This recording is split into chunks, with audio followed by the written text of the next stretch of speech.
paz do Senhor, meus irmãos, minhas irmãs. Eu me chamo João Paulo.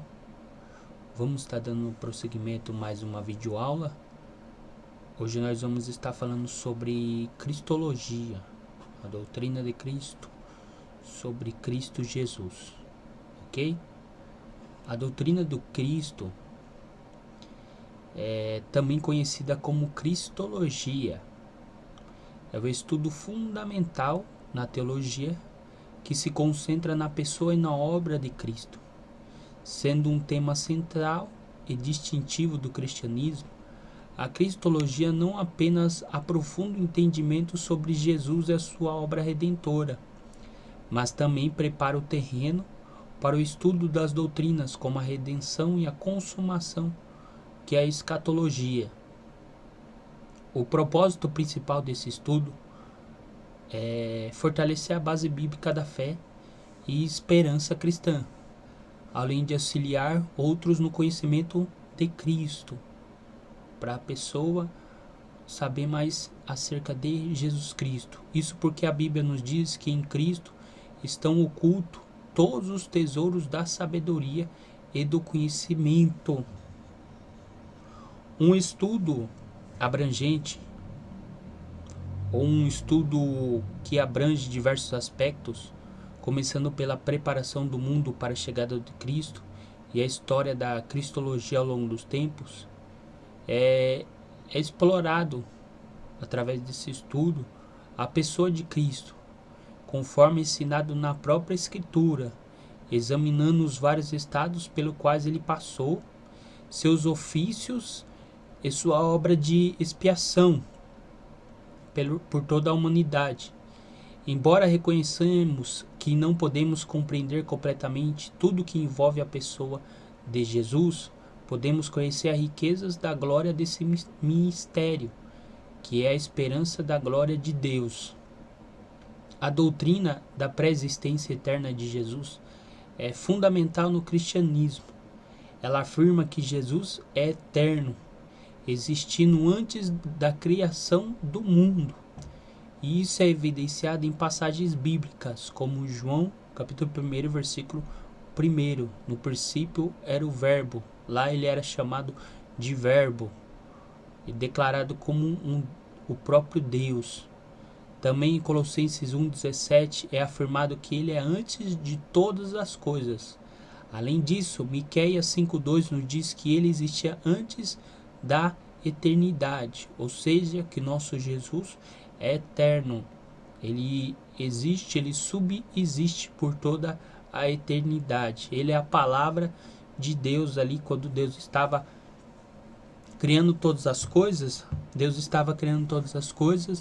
Aí ele estava presente. Ele era a palavra de Deus que estava ali. A pré-existência de Jesus é destacada ainda mais quando ele afirma em João 8,58: antes que Abraão existisse, eu sou. E isso indica claramente a sua existência antes do tempo de Abraão. A doutrina também enfatiza que Jesus ele participou na preparação da salvação da humanidade, desde a eternidade, concordando em sua vida. Ele se entregou, ele concordou a sua vida para se entregar para o mundo inteiro. Isso é mencionado em Apocalipse 13,8, onde ele é chamado de o Cordeiro que foi morto desde a fundação do mundo. Ou seja, Jesus concordou em se entregar. Ele mesmo diz: ninguém tira minha vida, eu mesmo a dou por todos. A vida eterna é prometida antes dos tempos do século. Você pode conferir em Tito, capítulo 1, versículo 2. Quando Deus nos elegeu para sermos santos e irrepreensíveis por meio de Jesus. Além disso, a doutrina da encarnação é crucial no entendimento cristão. Ela se refere ao momento em que o eterno Filho de Deus se tornou homem. Isto é um mistério profundo e é resumido em 1 Timóteo 3,16. Diz assim: grande é o mistério da piedade. Aquele que se manifestou em carne, ele foi apresentado para a humanidade. A encarnação aconteceu de forma sobrenatural, por meio da concepção virginal, como previsto em Isaías 7,14, e cumprindo quando o Espírito Santo desceu sobre Maria. Lá atrás, em Isaías foi profetizado que uma virgem daria um filho, e isso aconteceu quando o próprio anjo anunciou para Maria, e assim sucedeu. O Espírito de Deus cobriu Maria e ela concebeu ao Salvador eterno. É um mistério acerca da virgindade de Jesus, a virgindade de Maria e aquilo qual aconteceu com o próprio Jesus, a concepção virginal. Ela concordou com isso e Jesus nasceu como qualquer outro homem, mas com uma manifestação sobrenatural de anjos anunciando o seu nascimento e pastores em Belém. Então não foi somente um nascimento qualquer, não, foi o nascimento do próprio Filho de Deus.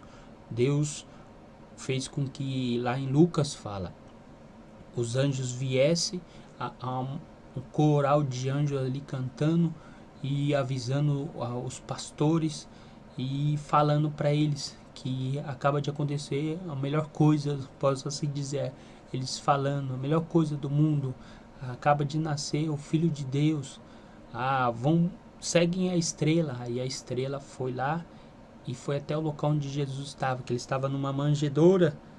Então não foi um acontecimento qualquer, foi envolvido em vários mistérios o nascimento de Jesus. A encarnação tornou-se possível a Jesus ser o mediador entre Deus e os homens, o sumo sacerdote misericordioso e fiel para expiar os pecados do povo. A sua natureza divina e humana se combinou de maneira única, permitindo que ele reconciliasse a humanidade com Deus de maneira incomparável. Jesus é reconhecido como o verdadeiro Deus em várias passagens da Bíblia. Ele é chamado de Deus, o Deus Pai. Deus Pai chamou Jesus de Deus, quando disse: do Filho diz, ó Deus, o teu trono subsiste. Isso está em Hebreus, capítulo 1, versículo 8. Além disso, o anjo enviado por Deus chamou Jesus de Deus. Está em Lucas, capítulo 1, versículo 35. Então, Jesus também é chamado de Deus. Tanto que ele fala, eu e o Pai somos um.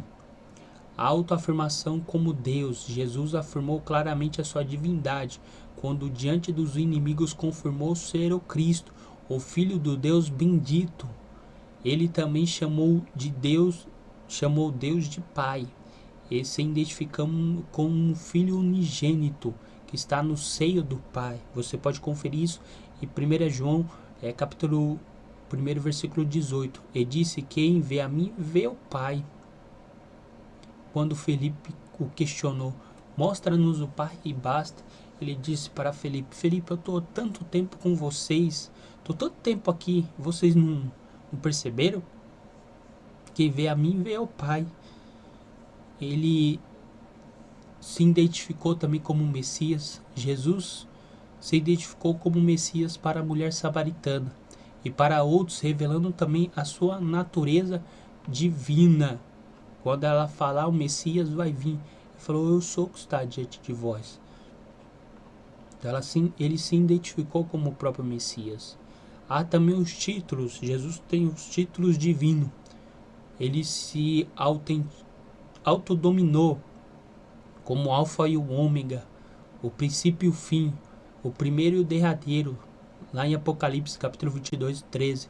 Nós vemos isso, ele falando os seus títulos, um dos seus títulos, que ele é o Alfa, é o primeiro e o último. Ele é o primeiro e o último. Alfa é a primeira letra do alfabeto grego. Ômega é a última letra do alfabeto grego. Ou seja, ele é aquele que estava no começo de todas as coisas, e ele é o mesmo que vai estar no fim de todas as coisas. E isso também ele mostra que ele é o grande eu sou. Ele mostra, eu sou o grande eu sou. Nós vemos ele falando isso, repetidamente ele declarou, eu sou, em uma referência ao nome de Deus, ali naquele diálogo a qual Deus está falando com Moisés na sarça ardente. Quando Moisés pergunta, tá, eu vou para falar com Moisés, mas quem é você para que eu diga para quem é você para que eu diga para Faraó? O que Deus respondeu? Eu sou. Diga para ele, eu sou que me enviou até vós. Então é isso que nós vemos. Há também os testemunhos dos apóstolos. Todos os apóstolos testemunharam a divindade de Jesus. João Batista chamou Jesus de Filho de Deus. Pedro afirmou que ele era o Cristo, o Filho do Deus vivo. E Paulo declarou que Jesus era o Filho de Deus e o grande Deus e o nosso Senhor Jesus Cristo. Portanto, a Bíblia e o testemunho dos apóstolos afirmam claramente que Jesus é verdadeiramente Deus, o Filho eterno de Deus, e a negação dessa divindade é vista como uma rejeição do próprio testemunho de Jesus e uma interpretação contrária às Escrituras. Jesus é reconhecido como o Salvador do mundo por todos aqueles que recebem a salvação. Jesus, embora sendo Deus, também assumiu plenamente a condição de um verdadeiro homem. Isso significa que ele viveu na terra não apenas como homem, mas também como o próprio Deus.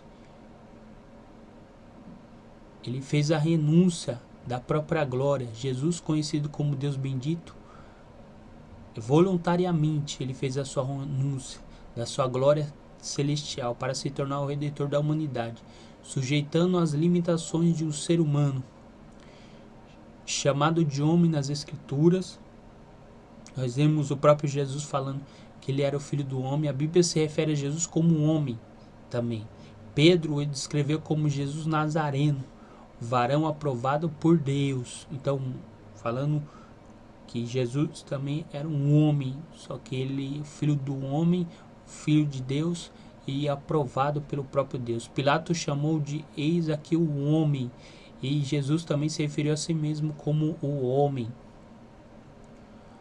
O título do filho do homem que Jesus mesmo falava, filho do homem, faz referência lá atrás ao livro de Jeremias, quando Deus vai falar para Jeremias, fala, Jeremias, filho do homem, põe-te pé que eu falarei contigo, filho do homem, faz isso, filho do homem. Há várias profecias que nós vemos.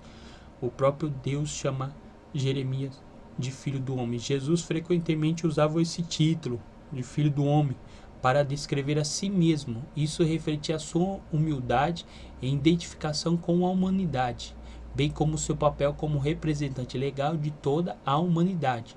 Esse título também expressava tanto a sua humilhação e sofrimento como a sua futura glória, quando retornaria para julgar o mundo e para reinar também.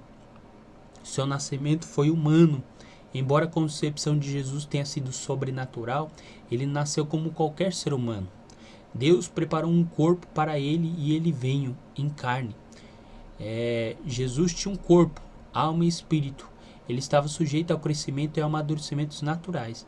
Aprendeu a obediência e viveu plenamente dentro da sociedade. Portanto, a doutrina de Jesus, como verdadeiro homem, enfatiza que ele não apenas compartilhou nossa humanidade, mas também viveu como um homem em todos os aspectos, mantendo a sua divindade e humanidade em perfeita harmonia. Jesus fazia parte de uma família terrena durante a sua vida aqui nessa terra. Aqui alguns pontos importantes sobre Jesus como membro de uma família. O seu nascimento em uma família. Jesus nasceu quando Maria estava noiva de José. José, por revelação de um anjo, aceitou Maria como esposa. E assim Jesus nasceu em uma família. Maria deu a Jesus o nome. Esse nome foi revelado pelo próprio anjo, o anjo Miguel. Falou, ele vai se chamar Jesus. O nome lhe foi revelado pelo anjo, conforme registrado em Mateus, capítulo 1, versículo 21, e Lucas, capítulo 1, versículo 31. Há também a genealogia de Jesus. A Bíblia registra as genealogias de Jesus. Um lado de José, isso, que é considerado seu pai adotivo, que definia sua posição jurídica, e do outro lado de Maria, sua mãe, que definia sua posição biológica. Olha que interessante isso, né? Isso demonstra o cumprimento das profecias sobre a origem do Messias. A profissão secular, tanto José, seu pai adotivo, quanto Jesus eram carpinteiros.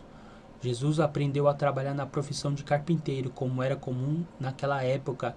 O carpinteiro daquela época é diferente do carpinteiro dos dias de hoje. O carpinteiro dos dias de hoje trabalha com madeira.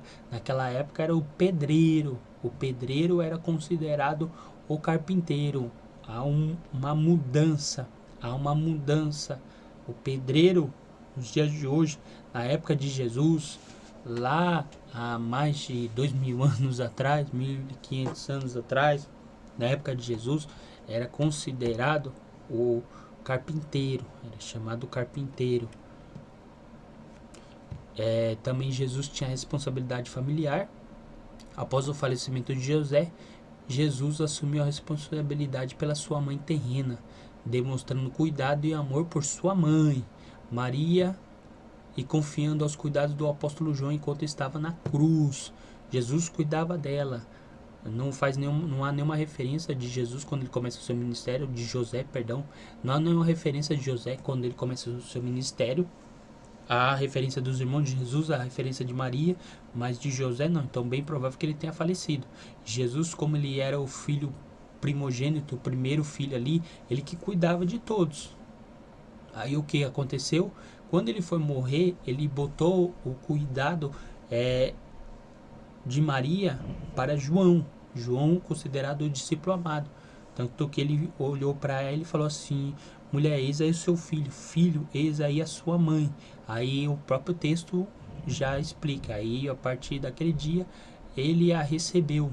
Então João, o apóstolo João, depois começou a cuidar de Maria. Portanto, Jesus não apenas veio ao mundo como filho de Deus, mas também viveu como membro de uma família terrena, experimentando a vida em todas as suas dimensões, incluindo os laços familiares e a vida profissional. Isso faz parte do ministério da sua encarnação e a sua identificação com a humanidade. Jesus, ele cumpriu seu dever para com a sociedade. De várias maneiras, nós vemos Jesus cumprindo o seu dever para a sociedade. Ele pagou o tributo, conforme registrado lá em Mateus 17, 24 ao 27. Ele seguiu as leis civis e financeiras do seu tempo. Olha aí, muitas pessoas não querem fazer isso. Jesus cumpriu piamente as leis. Há leis injustas, sim, mas há leis também que foram feitas para nós segui-la, né? E Jesus foi obediente e também fez a primeira lei aqui. Ele pagou tributo. Jesus, ele tinha sabedoria contra as armadilhas. Jesus demonstrou sabedoria ao evitar armadilhas criadas por seus inimigos. Muitos queriam envolvê-los em questões políticas. Ele manteve a sua postura equilibrada e prudente. Muitos queriam para quê? Para tentar o acusar, para tentar ver se achava alguma coisa contra Jesus. Não que não é proibido falar sobre política, o que nós vemos hoje em dia, que muitas vezes é um tabu. Não é isso. A intenção deles, Jesus já conhecia o coração deles. A intenção já era para querer matar Jesus. Querer que ele falasse alguma coisa contra o governador, contra o César. Queria alguma coisa contra ele, fazer com que ele tropeçasse nas suas próprias palavras, para poder o prender, para poder o acusar, para que ele fosse julgado e morto. É isso que eles queriam. Mas não é pecado nós falarmos de política, não é pecado. Tanto que, para mim, ao meu ver, os cristãos, Eles rejeitaram muito essa parte de saber dialogar com as outras áreas da sociedade, que está bagunçado, está muito bagunçado. O cristão não consegue exercer influência, já que o cristão não quer saber, quem vai tomar de conta é aqueles que não têm temor de Deus e vão fazer o que quiser. Aí depois, se há uma lei contra o cristão vai fazer o quê? Ah, vamos orar? Ah, vamos orar? Não, não era para você estar orando, era para você estar agindo, agir, orar et labutare, como diz, né? Orar e trabalhar. Nós temos que orar, mas trabalhar também, agir também, e não somente orar. Tem a hora de orar, sim, concordo, mas também tem a hora de você fazer, ir atrás, não deixar as coisas virar bagunça, porque vira bagunça. Jesus, ele não agitou também multidões, Jesus não incitou tumultos, ele poderia ter feito, ou agitações públicas. Ele ensinava com calma e paciência. Quando tinha muitas vezes uma multidão ali muito grande, aí eles queriam fazer alguma coisa para tentar incitar Jesus. Aí o que ele fazia? Ele sumia no meio da multidão, ele saía, ele se escorregava. Quando tentaram levar ele diante de um cume ali para jogar lá de cima, ele escapou da mão de todo mundo. Por quê? Porque eles queriam pegar ele, queriam que acontecesse alguma coisa ali, aí acusavam ele, ou ali mesmo eles já matavam ele. Mas Jesus, ele saiu fora. Jesus também reconhecia as autoridades. O governador Pilatos afirmou que não encontrou nenhum crime em Jesus. Jesus respeitou as autoridades civis do seu tempo. Jesus também respeitou as limitações humanas. Jesus experimentou todas as limitações humanas, incluindo a fadiga, fome, sede, alegria, tristeza, perturbações, e até chorou.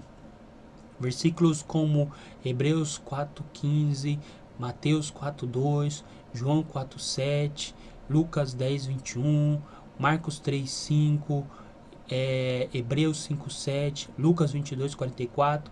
Ele também foi tentado em tudo, mas ele não pecou, como está lá em Hebreus 4:15, Mateus 4, do 1 ao 11. Então Jesus, ele experimentou todas as limitações humanas e ele conhece o ser humano. Aleluia, glória a Deus por isso, glória ao Senhor por isso, que Deus conhece as nossas limitações. Jesus dependeu de Deus, ele dependia de Deus frequentemente, ele orava para receber poder, ele orava para receber direção, para receber vitória. Sua comunhão com Deus era inabalável. Nós podemos confirmar nos textos de Mateus 14:23, Lucas 5:16, Lucas 6:12 ao 13, Lucas 4:42 e 43. Eu falo os textos, meus irmãos, para você poder aí pegar sua Bíblia, dar uma pausa no vídeo e poder estar conferindo a dependência de Deus. Jesus dependeu de Deus. Nós também temos que depender do Senhor da glória.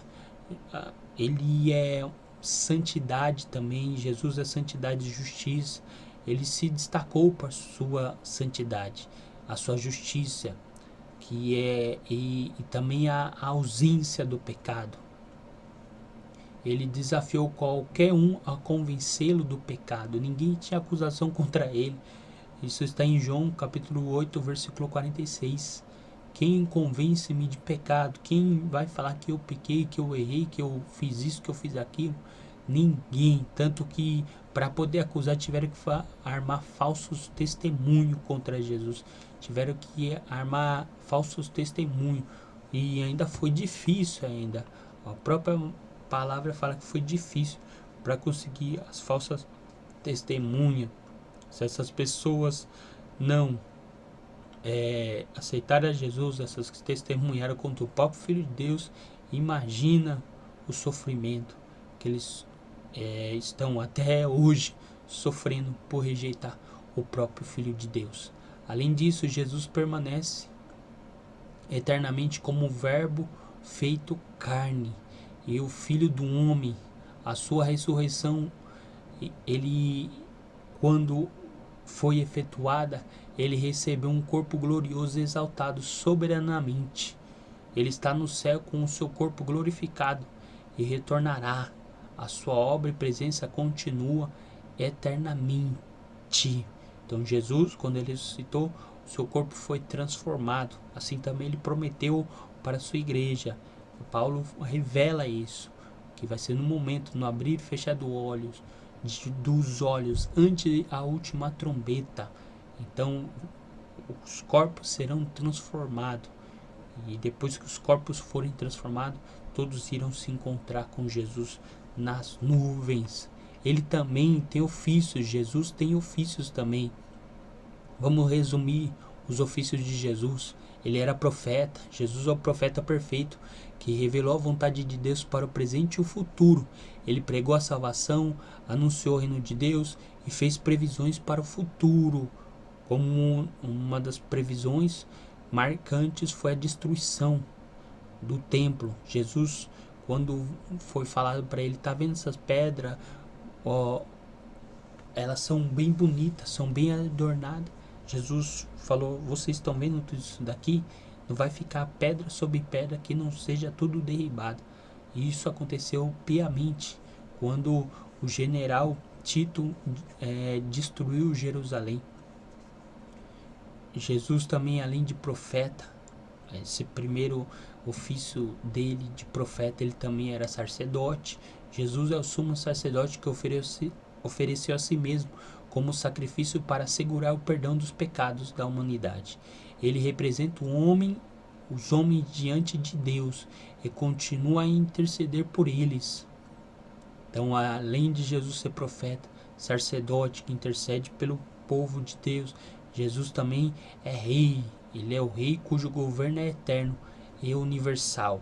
Ele governa todos os céus e a terra, e o seu reino é caracterizado pela justiça, a paz, a prosperidade, e ele voltará para estabelecer o seu reino glorioso aqui nessa terra. Então, os ofícios de Jesus que nós vemos nos textos bíblicos é profeta, sacerdote e rei. Guarde isso, que pode cair em alguma prova por aí, e é a prova aqui do curso mesmo. Esses ofícios de Cristo demonstram a sua completa autoridade e capacidade de cumprir o plano divino de redenção e governo. Ele é profeta que ensina, ele é o sacerdote que redime, ele é o rei que governa, trazendo a salvação e a restauração para toda a humanidade. A expiação de Cristo também, ela pode ser resumida. Vamos falar sobre ela agora, sobre a expiação de Cristo. Houve a necessidade da expiação.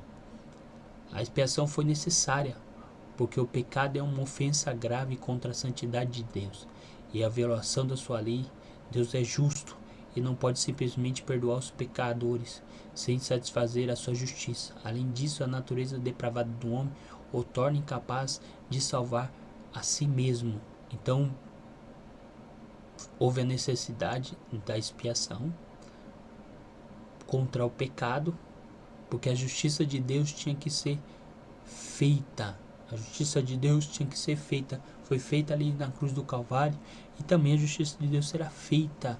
E muitas vezes vemos ser feita, muitas vezes em determinadas circunstâncias, em determinadas até pessoas, nós vemos a justiça de Deus sendo feita. E se não for feita aos nossos olhos, aos olhos de Deus, com certeza, no último dia, ou a pessoa falecendo ali, a pessoa já vai para um local que é a separação de Deus, e já vai estar pagando. Quando Jesus vier nas nuvens arrebatar a sua igreja, ela irá pagar mais ainda. Essa é a justiça de Deus.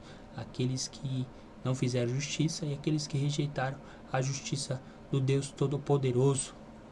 Há um significado na morte de Jesus. A morte de Cristo tem vários elementos e tem vários significados. Há a teoria do resgate. No início, algumas pessoas acreditavam que Cristo pagou um resgate a Satanás para libertar a humanidade. Mas essa ideia não é amplamente aceita nos dias de hoje. Como pode Jesus pagar um resgate para o diabo? Como assim? é fora de série, não tem como isso. Quer dizer que Deus foi lá, pegou a humanidade, que depois pegou e falou: Satanás, pode tomar de conta. Aí Jesus: não, pai, não, pai. Aí fala: o que você vai fazer? Ah, tá, vou me sacrificar por eles. Aí eu pego de volta, vou pegar as chaves da mão de Satanás, vou pisar na cabeça dele. Na verdade não é isso, né? Se nós formos pegar o texto, os textos que falam, não é isso. Ele pegou a chave da morte e do inferno, ou seja, mostrando a sua soberania sobre todas as coisas, sobre tudo e sobre todos. E ele não pegou de volta a chave da morte de Satanás. Ele não ofereceu um resgate para Satanás. Ele ofereceu um resgate, foi para a humanidade e para Deus, o Deus Todo-Poderoso. Há também a teoria da satisfação. Essa teoria enfatiza que Cristo ofereceu a sua vida como uma satisfação às exigências da justiça divina, como um único ser humano sem pecado. Sua morte ultrapassou o que era exigido para a redenção da humanidade. Há também a teoria da influência moral. Alguns acreditam que a morte de Cristo demonstra que o amor de Deus exerce influência moral sobre os pecadores, levando-os ao arrependimento e à conversão. Há também a teoria governamental. Essa teoria argumenta que a morte de Cristo manteve a estrutura do governo moral de Deus no universo, assegurando que a justiça divina fosse preservada. Há também a teoria penal. Os reformadores entenderam que o pecado é uma transgressão da lei de Deus e, como tal, requer uma penalidade, a morte de Cristo. E foi vista como um ato de amor de Deus em que ele colocou seu filho, o julgamento e a penalidade do pecado da humanidade, tornando possível o perdão e a justificação dos crentes. Cada uma dessas teorias contribui para uma compreensão mais completa da expiação de Cristo, que envolve a sua morte como sacrifício pelo pecado. Sua satisfação à justiça divina, um exemplo de amor divino, é uma base para a reconciliação e a transformação dos próprios pecadores. Ok? Os temas básicos da expiação de Cristo podem ser resumidos da seguinte maneira. Os temas básicos da expiação de Cristo pode ser resumido assim: o sacrifício, a morte de Jesus Cristo foi um sacrifício oferecido a Deus pelos pecados, substituindo o sistema de sacrifício do Antigo Testamento. Ele restaurou nossa comunhão com o divino e é visto como o sumo sacerdote perfeito. Jesus se sacrificou, foi a substituição.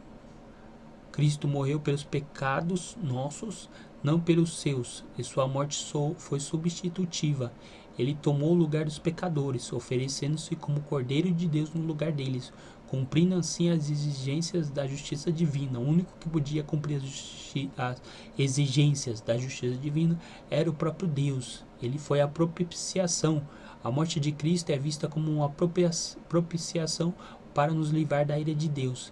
E ele aplacou a ira divina e afastou a condenação que nós merecíamos. Por isso somos salvos pela graça, por meio da fé, através de Jesus. Não através das nossas obras, não através da nossa inteligência, não através de nada. Só através pela graça de Deus. Ele nos reconciliou também.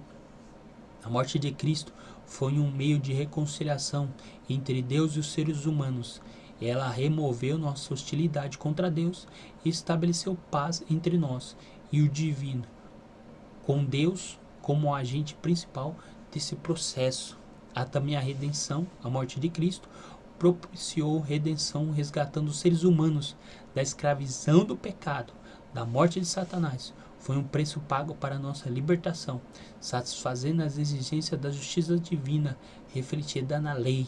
Esses temas fundamentais da expiação da morte de Cristo também demonstram a amplitude e a profundidade do significado dessa obra, que resulta na oferta de vida eterna, com Deus em seu reino para aqueles que creem. Você crê naquilo tudo que Jesus fez para com a sua vida? Então, fique grato ao Senhor e fique com Deus. Deus abençoe. Vamos para a próxima aula. Fique com Deus e a paz do Senhor Jesus.